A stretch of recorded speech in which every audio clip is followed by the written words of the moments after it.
2వ అధ్యాయము 4 నుంచి 8 వచనాలు.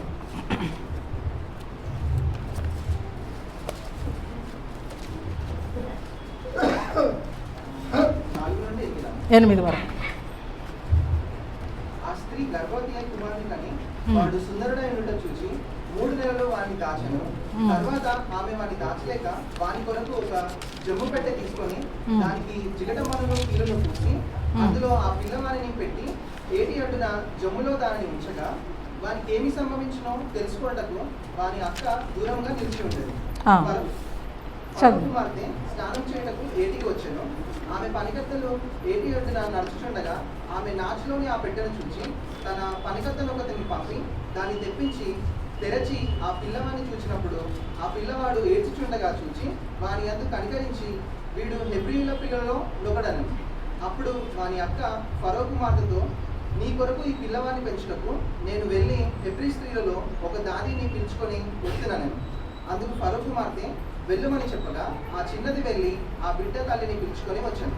థ్యాంక్ యూ చాలు. ఇక్కడ చూసినట్టయితే ఇందాక మనం విన్నట్టుగా మోషే వాళ్ళ అక్క ఇక్కడ ఏమంటారు అది కనిపెట్టుకొని ఉండి ఫరో కుమార్తె ఎప్పుడొస్తుందో అది నేను చెయ్యాలా, ఈ విధంగా నేను ప్రవర్తించాలా, ఈ విధంగా నేను ఆమెతో మాట్లాడాలా అనేది ఆమె అనుకొని అక్కడ ఏటి ఒడ్డున ఉన్నట్టుగా మనం ఇక్కడ వాక్య భాగంలో చూస్తున్నాము. ఈరోజు మనము మాట్లాడుకుంటున్నాము ఏంటంటే బైబిల్లో ఉన్న స్త్రీలు ఏ విధంగా దేవుని కార్యాల్లో ఇన్వాల్వ్ అయినారో, ఎట్లా దేవుని కార్యాలు చేసిండ్రో అనేది కొంతమందిని గురించి మనము మాట్లాడుకుందాము. అయితే నిజంగా స్త్రీల గురించి చూసినట్టయితే మన భారతదేశంలో చాలా తక్కువ నీచంగా చూస్తారు స్త్రీలను. ఇప్పుడంటే కొంచెం మార్పు వచ్చింది. ఎంత మార్పు వచ్చిందంటే పూర్తి మార్పు రాలేదు. ఒక 50% కూడా వచ్చినట్టుగా చరిత్రను చూస్తే అది అనిపిస్తలేదు. స్త్రీలు అనగానే చాలా నీచంగా చూసే సంస్కృతి ఎందుకో మన దేశంలో ఎప్పటి నుంచో ఉంది. అది మార్చాలని కొంతమంది నడుము కట్టుకొని చాలామంది ముందుకు వచ్చిండ్రు, చేస్తుండ్రు. ఎందుకంటే వారు దేవుని జ్ఞానం చేత లేకపోతే ఆ చూస్తున్న అరాచకాలను చూసి నిజంగా స్త్రీని ఈ విధంగా చేస్తారా, ఆమె తప్పేముంది అన్నట్టు వాళ్ళు మనసులో అనుకొని వాళ్ళు ముందుకు వచ్చి చాలామంది నాయకులు స్త్రీని ముందుకు నడిపించాలని అనేక రకాలుగా ప్రయత్నాలు చేస్తూ వచ్చిండ్రు. ప్రస్తుత పరిస్థితులు మీరు చిన్నపిల్లలైనా పెద్దలైనా మీకు తెలుసు స్త్రీలను ఏ విధంగా ట్రీట్ చేస్తారో బయట సమాజంలో. క్రైస్తవులలో కూడా కొంతమంది ఏం చేస్తారంటే స్త్రీ బోధించొద్దు, స్త్రీ అది పురుషుని మీద అధికారం చేయొద్దు అని రకరకాలుగా క్రైస్తవులు వచ్చిరాని జ్ఞానం చేత ఇక్కడ సంఘాలలో కూడా స్త్రీల పట్ల వివక్ష చూపుతూ ఉంటారు, స్త్రీల పట్ల పక్షపాతం చూపుతుంటారు.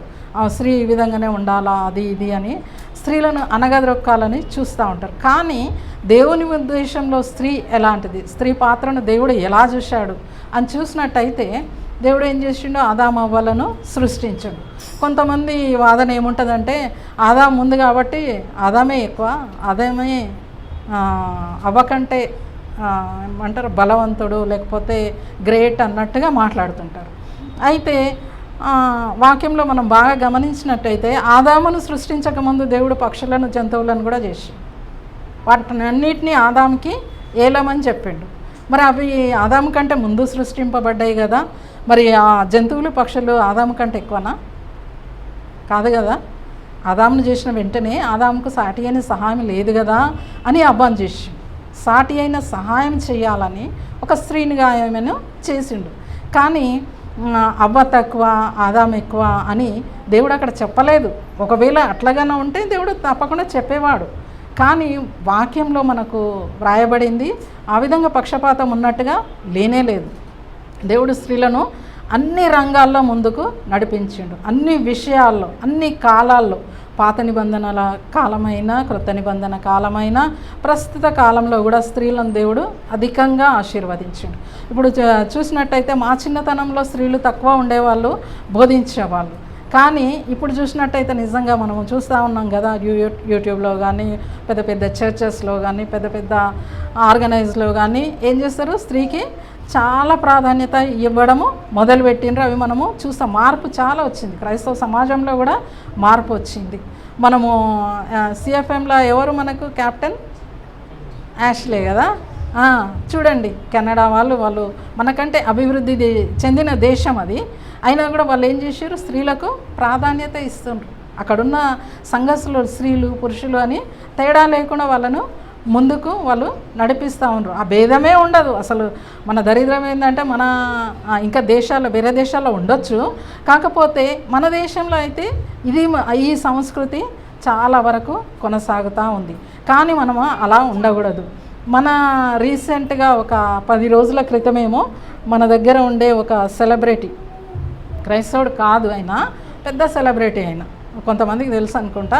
ఆయన ఏం చేసిండంటే స్త్రీల గురించి మాట్లాడుతూ ఒక పబ్లిక్ ప్లాట్ఫామ్ మీద ఏం చెప్పిండంటే, నా కుమారునికి నేను చెప్తున్నా మగపిల్లోని కనమని, మా ఇంట్లో ఆల్రెడీ ఆడపిల్లలు చాలామంది ఉన్నారు, మా కూతుర్లు ఉన్నారు, వాళ్ళతో నాకు గర్ల్స్ హాస్టల్లో ఉన్నట్టు అనిపిస్తుంది, కాబట్టి ఒక వారసుడు కావాలనే మాట అన్నాడు. వారసుడు అన్నాడు అయిపోయింది. తర్వాత ఇంకా మనోళ్ళు ఇప్పుడు అందుకుంటారు కదా, అప్పట్లాగా పాతకాలంలాగా లేదు. ఇంకా ఆయనని ఎంత అన్నారంటే, ఒక ఐపీఎస్ ఆమె కిరణ్ బేడి కూడా ట్వీట్ చేసింది ఏంటంటే, మీరు ఆడపిల్లలు కూడా వారసులని తెలుసుకోవాలి అని ఆయన పేరు పెట్టి మరి ఆమె ట్వీట్ చేయడం జరిగింది. ఎంత అవమానం కదా. అయితే పెద్ద ఆయన దగ్గర 65 అట్లా ఉంటాడు ఏజ్, అలా అనకూడదు కదా, పెద్దోళ్ళు అయ్యండి కొంచెం జ్ఞానంతో. ఇక్కడ మనం ఇంకొకటి తెలుసుకోవాల్సింది ఏంటంటే, మాట్లాడేటప్పుడు ఏ మాట అన్నా కానీ, ఇంట్లో కానీ బయట కానీ సంఘంలో కానీ బయట వర్క్ ప్లేస్లో కానీ మీరు ఎక్కడ మాట్లాడినా కూడా ఇదివరకులాగా కాదు. మనం మాట్లాడే ప్రతి మాటను కూడా ప్రజలు గమనిస్తూ ఉంటారు. తప్పు ఒప్పు అని మార్కులు మనకు వేస్తూ ఉంటారు. ఇప్పుడు నేనేమన్నా మాట్లాడినా నాకు కూడా ఉంటుంది. అయితే ఆ భయంతో మనము ఎక్కడ మాట్లాడినా, ఇంట్లో మామూలుగా మాట్లాడినా కూడా నోరు జారకూడదు.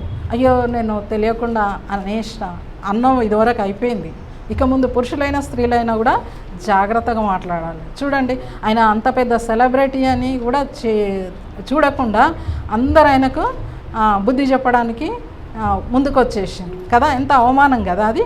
కాబట్టి మనం మాట్లాడేటప్పుడు స్త్రీల గురించి, మీరు మీ అక్క చెల్లెళ్ళైనా తల్లులైనా మీకు ఏ సంబంధం ఉన్నా బయటి స్త్రీలనైనా కూడా మన సంఘస్థులు మాత్రం మగపిల్లలు ఆ విధమైన తలంపుతో ఆలోచనలతో స్త్రీలను మనము ఊహించుకోవద్దు. స్త్రీలు బలవంతులే, స్త్రీలు చాలా గొప్ప కార్యాలు చేసిండ్రు. ఈరోజు మనము ఆ బైబిల్లో ఉన్న స్త్రీలు ఏ విధంగా, ఇప్పుడు మనం చదువుకున్న వాక్య భాగంలో చూసినట్టయితే ఆమె మోషే అక్క. ఆ పిల్ల మోషే మహానాయకుడు కదా, ఇశ్రాయేలులను ఐగుప్తు నుంచి విడిపించిన మహానాయకుడు. దేవుడు ఆయనను వాడుకుండు. దేవుని ఇల్లంతట్లో కూడా ఆయన నమ్మకస్తుడు. అంత పెద్ద టైటిల్ ఆయన పొందుకున్నాడు. కానీ ఆయన ఏమంటారు, అంటే మొదలు ఎక్కడి నుంచి అయింది, తల్లి దగ్గర నుంచి, అక్క దగ్గర నుంచి అయింది. ఆ అక్క ఒకవేళ కొంచెము ఏమంటారు నిర్లక్ష్యం ఉన్నా కూడా అక్కడ డిస్టర్బ్ అవుతుండే కదా, ఆ కార్యం జరగకపోతుండే. మనం అనుకోవచ్చు కదా అట్లా. అయితే ఈమె ఆ ఫరో కుమార్తె ఎప్పుడు వస్తుందా అని కనిపెట్టుకొని ఉంది. ఇక్కడ మనం ఏమి మాట్లాడుకుంటున్నామంటే, ఒక స్త్రీ, ఒక చిన్న పాప కుటుంబంలో ఏ విధంగా కుటుంబస్తులకి ఆమె సహాయకరంగా ఉంటుంది అనేది మనం మాట్లాడుకుంటున్నాం. ఈ చిన్న పాప ఏం చేసింది, తల్లి చెప్పింది ఇక్కడ కనిపెట్టుకొని ఉండమ్మా, ఫరో కుమార్తె స్నానానికి వస్తుంది, వచ్చినప్పుడు నువ్వు ఇట్లా మాట్లాడాలా అని ఆమెను ట్రైన్ చేసి తల్లి వెళ్ళిపోయినప్పుడు ఆ పిల్ల నిష్టగా పాప ఉండి జాగ్రత్తగా ఉండి ఫరో కుమార్తె వచ్చినప్పుడు తను చేయాల్సింది మాట్లాడాల్సింది అంతా మాట్లాడింది. ఆమె సక్సెస్ అయిపోయింది. తను ఏ పనికైతే నియమించబడిందో దాంట్లో మోషే అక్క సక్సెస్ఫుల్గా ఆమె ఉన్నది. మోషే చరిత్ర చదివినప్పుడల్లా పరిశుద్ధాత్మ దేవుడు మోషే దగ్గర నుంచే మనకు ప్రారంభించలేదు, కానీ మోషే తల్లి కార్యాలు, మోషే అక్క కార్యాన్ని కూడా ఇక్కడ మన కొరకు ఆయన సిద్ధపరిచి ఉన్నాడు. కాబట్టి ఈ పాప ఏమంటారు ప్రవర్తన ద్వారా కూడా మనము స్త్రీలను తక్కువ అంచనా వేయొద్దు. ఆ తర్వాత చూసినట్టయితే లాజరు సోదరి మనలు క్రొత్త నిబంధనలో చూసినట్టయితే మరియా మార్తలు వాళ్ళు ఏం చేసిండ్రు, వాళ్ళ సహోదరునితో లాజర్తో ఉన్నప్పుడు లాజరు వ్యాధిగ్రస్తుడై ఆయన చనిపోయినప్పుడు సోదరి మనులు ఏం చేశారు, యేసు ప్రభువుకు మెసేజ్ పెట్టిండ్రు. యేసు ప్రభు వచ్చి ఆయన లాజర్ను తిరిగి లేపినట్టుగా మనం చూస్తూ ఉన్నాం. ఇక్కడ సహోదరులు అక్క చెల్లెళ్ళ ద్వారా లాజర్కు లాభం జరిగింది. ఆ తర్వాత రిబ్కా రాహేలు వాళ్ళు కూడా యవనస్తులైన పిల్లలు వాళ్ళు. రిబ్కా రాహేలు పెళ్లి కాకముందు సంగతి ఇక్కడ మనం ఇప్పటికీ మాట్లాడుకున్నాం కదా. రిబ్కా ఏం చేసింది, ఆయన ఎలియాజర్ వచ్చి దాహం అడిగితే, అయ్యా నీకు కాదు నీ వంటలకు కూడా. ఒక యవనస్తురాలు పెళ్లి కాని అమ్మాయి, ఒక కన్య ఇంట్లో పని చెప్తేనే మన పిల్లలు ఏం చేస్తారు, ఆడపిల్లలు నేనే నువ్వు తెచ్చుకోవచ్చు కదా అంటారు. ఇప్పటి కాలంలో మామూలుగా అంటారు. అట్లాంటిది ఈ పిల్ల ఇంటి కోసం నీళ్లు తేవడము ఆమెకు అలవాటు.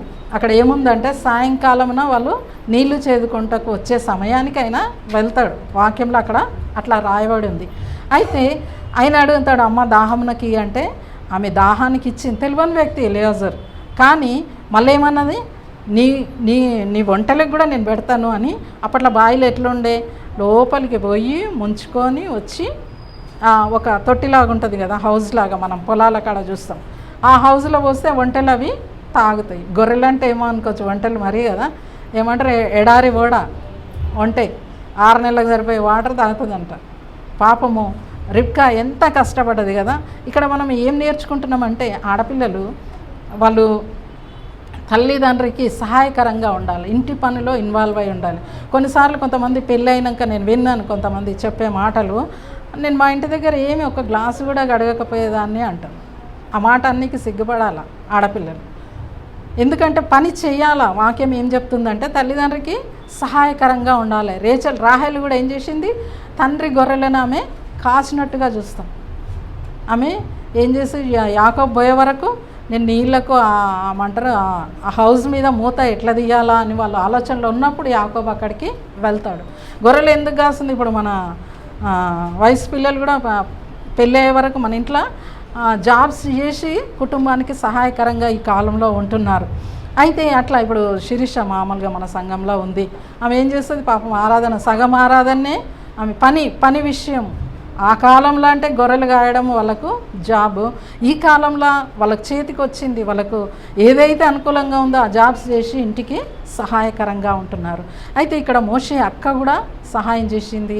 ఆ తర్వాత మరియా మార్తలు కూడా తన సహోదరునికి సహాయం చేసినట్టు రిబ్కా రాహేలు కూడా వాళ్ళ కుటుంబానికి సహాయకరంగా ఉన్నట్టు చూస్తున్నాం. తర్వాత రాణి అయిన ఎస్తర్ ఏం చేసింది, రాణి అయిన తర్వాత తన అధికారంతో తను గమ్మున ఉండలేదు, కానీ తన జనాంగం కోసం ఏం చేసింది, రిస్క్ తీసుకుంది.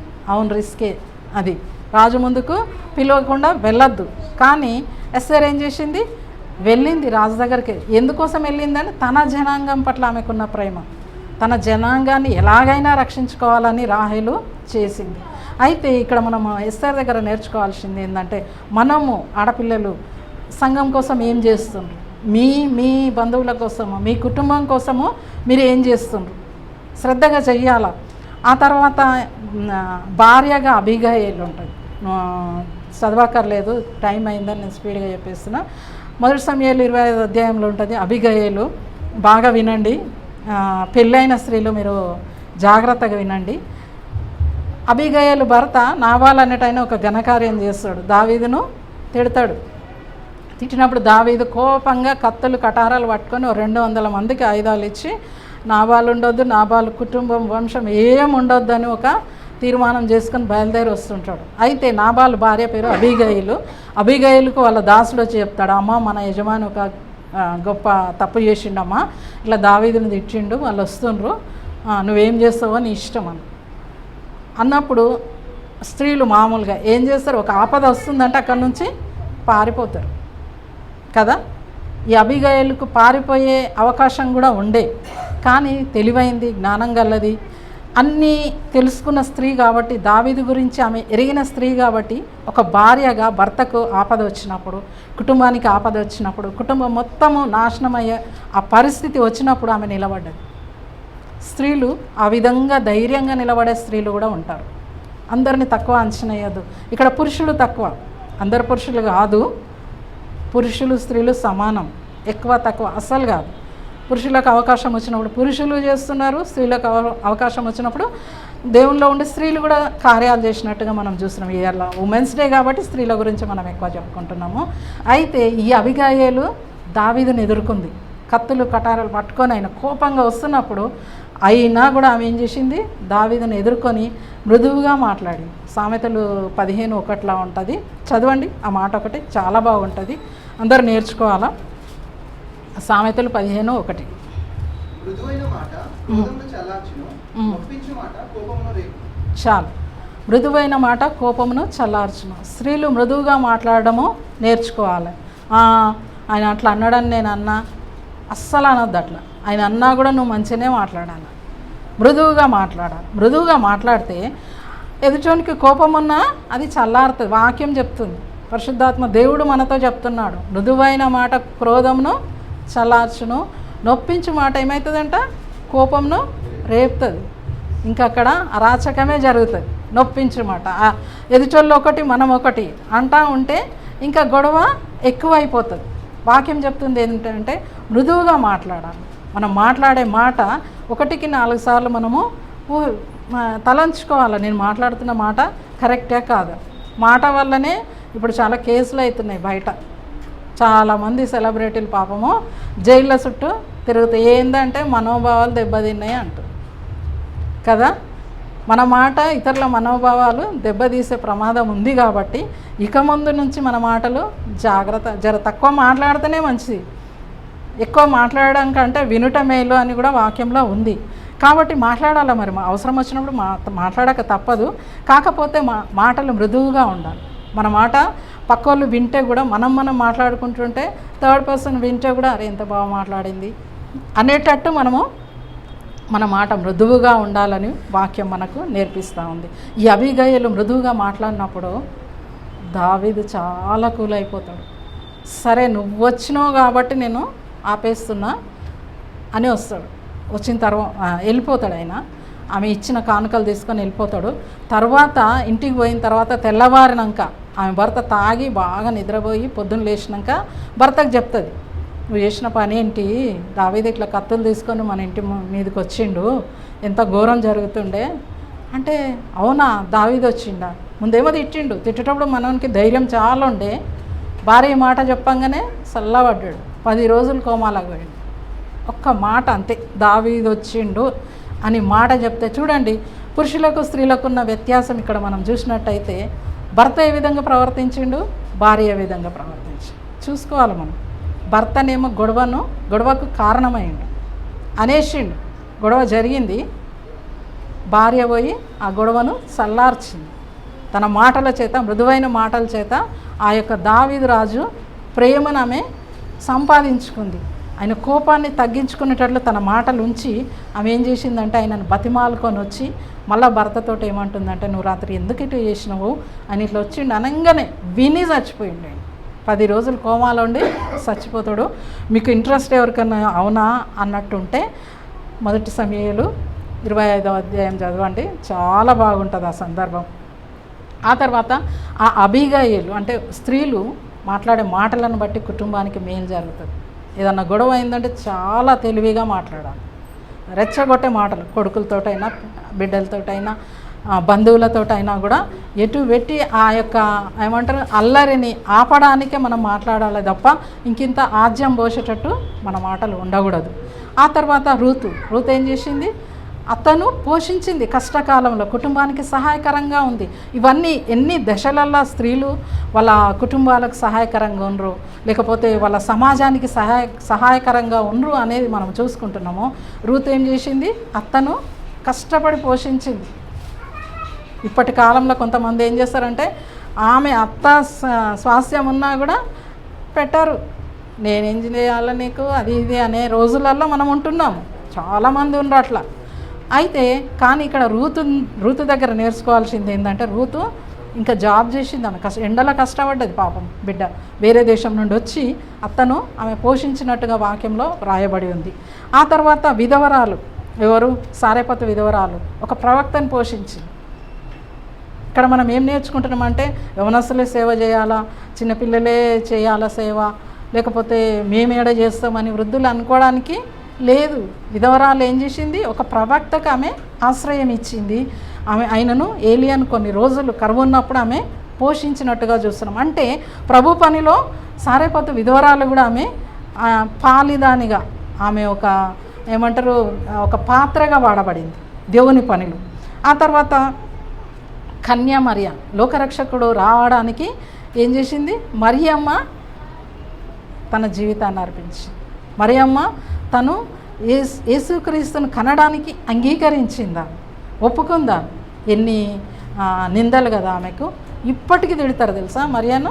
చాలామంది మీరు చూస్తారో చూడరో, చూసే వాళ్ళకి కొంతమందికి తెలుసు, మరియను చాలా ఘోరంగా బూతులు తిడుతుంది. వేరే సమాజం, బయటి సమాజము మరియను యాక్సెప్ట్ చేయరు, కన్యా మరియను. అట్లా ఆమె ఇప్పటికీ అవమానాలు ఆమె పొందుతుంది. కానీ ఆమె లోకాన్ని చూడలేదు. తన పని గొప్ప పని అని, తన గర్భంలో లోకరక్షకుడు పుడుతుండని ఆమె గ్రహించి తన గర్భాన్ని దేవుని పని కొరకు ఆమె ఉపయోగించింది. తను తాను దేవునికి ఆమె సమర్పించుకుంది. ఇన్ని వాక్యాలు, ఇంతమంది స్త్రీల గురించి మనం నేర్చుకుంటున్నాం. మనం ఎట్లున్నాం, మనం ఏం చేస్తున్నాం? పురుషులు ఈరోజు మనం నేర్చుకోవాల్సింది ఏంటంటే, మీ స్త్రీలను, మీ ఇంట్లో ఉన్న స్త్రీలను, బయట ఉన్న స్త్రీలను, సమాజంలో ఉన్న స్త్రీలను తక్కువ చేసి మాట్లాడకండి. స్త్రీలకు చాలా శక్తి ఉంది. స్త్రీలు ఒక శిశువుకు జన్మనియ్యగలరు, అది పురుషులు చేయలేరు. పురుషులు చేసే పని స్త్రీలు చేయలేరు. కాబట్టి వాళ్ళు ఎక్కువ, వీళ్ళు తక్కువ అనేది కానే కాదు, అందరూ సమానం. ఇందాక జాన్సన్ జ్ఞాపకం చేసినట్టు గలతీ పత్రిక 3వ అధ్యాయము తీయండి, 27 నుండి 29 వరకు చూడండి. పౌలు అక్కడ ఏం చెప్తుండు స్త్రీల గురించి.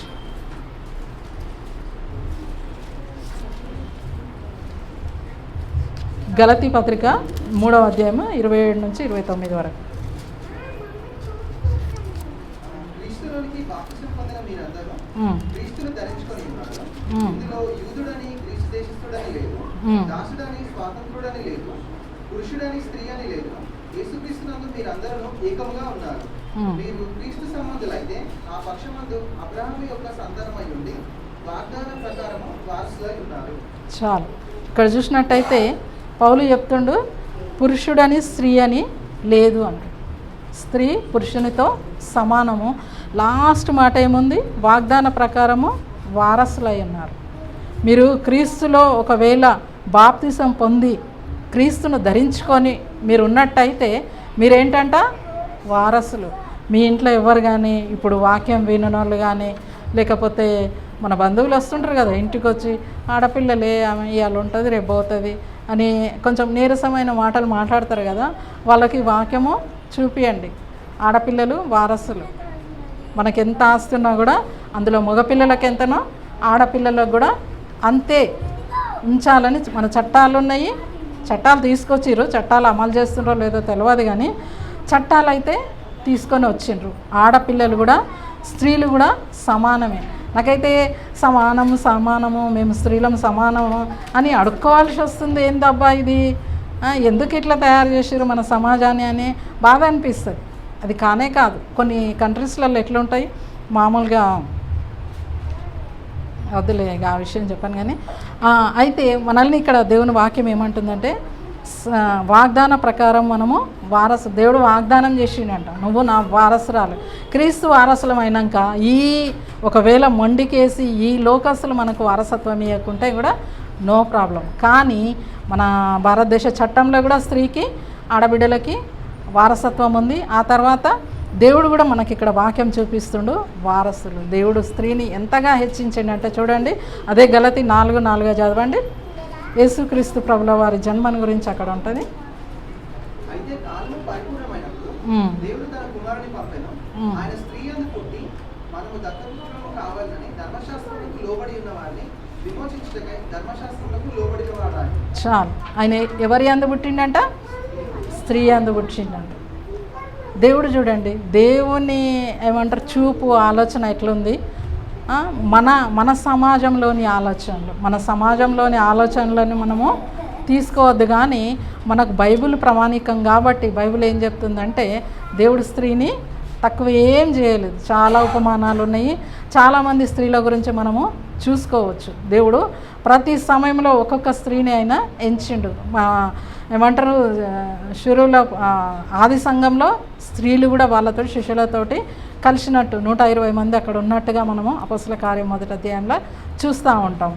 ఇంకొకటి ఆఖరిలో నేను చెప్పి ముగిస్తాను. ప్రకటన గ్రంథంలో యేసు ప్రభు వాక్యంలో ఏముంటుందంటే, ఆత్మయు పెళ్లి కుమార్తెయు రమ్ము. సంఘాన్ని ఒక స్త్రీతో పోల్చింది. మనమంతా కలిసి, అన్ని సంఘాలు కలిసి క్రైస్తవ సంఘాన్ని దేవుడు ఏంటి, ఆత్మయు పెళ్లి కుమార్తెయు. చదువు సుధాకర్, తీసినవా? 22 లాస్ట్లో ఉంటుంది. ప్రకటన 22లో మధ్యలో ఉంటుంది చూడు. 17వ వచనం చూడు. ఆత్మయు పెళ్లి కుమార్తెయు రమ్ము అని చెప్పుచున్నాను. వినువాడు రమ్ము అని చెప్పవలెను. తప్పియున్న వారిని రానివ్వు, నిశ్చయించు వారిని జీవజలమును ఉచితంగా పుచ్చుకొననివ్వు. చాలు. ఇక్కడ చూసినట్టయితే ఇక్కడ యేసు ప్రభు సంఘాన్ని ఏమంటుండు, స్త్రీకి సాదృశ్యంగా పోల్చి స్త్రీలను తక్కువ చేయొద్దని మరొకసారి మనకు జ్ఞాపకం చేస్తుండు. మనము ఆ ఆలోచనను మానుకుందాము.